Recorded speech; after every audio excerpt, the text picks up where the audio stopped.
طنط حشرية، الكائن اللي بيحاول يعرف أدق تفاصيل حياتك. النهاردة هعلمك إزاي توقفها عند حدها بشياكة فزلوكة. يا أهلا بيكم في فزلكة. كلنا عندنا النسخة الأصلية من طنط حشرية، الشخصية اللي أسئلتها عبارة عن تفتيش مفاجئ. ها، مفيش حاجة جاية في السكة؟ مش ناوية تخسي شوية؟ الفستان اللي جبتيه بالسعر ده بجد؟ احنا هنفرح بيكي امتى؟ الحقيقة ان طنط حشرية مش قصدها تضايقك خالص، هي بس فاكرة ان حياتك مشاعر، وعشان احنا فزلكة لازم نتعلم فن الردود المسدودة، الرد اللي ما بيتفتحش وراه كلام. عندنا 3 قواعد. القاعدة الأولى بتقول الرد التايه، يعني لو سألتك عن مرتبك أو فلوسك هترد تقول ايه؟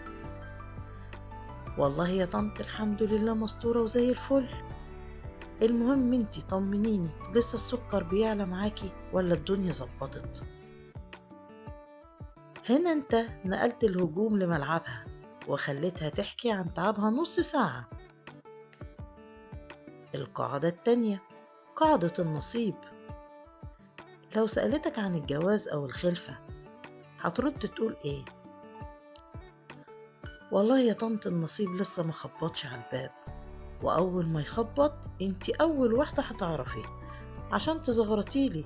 أمال مين اللي هيوزع الشربات؟ كده انت قفلت الموضوع بذكاء واديتها وضعها. القاعدة التالتة، المدح المفخخ. لو انتقدت لبسك أو ستايل حياتك هترد تقول ايه؟ والله يا طنط انت ذوقك طول عمره كلاسيك وشيك، عشان كده يمكن الموضة الجديدة دي غريبة عليكي شوية، بس مريحة جدا. بشياكة كده انت عرفتها انت موديل قديم واحنا جيل جديد.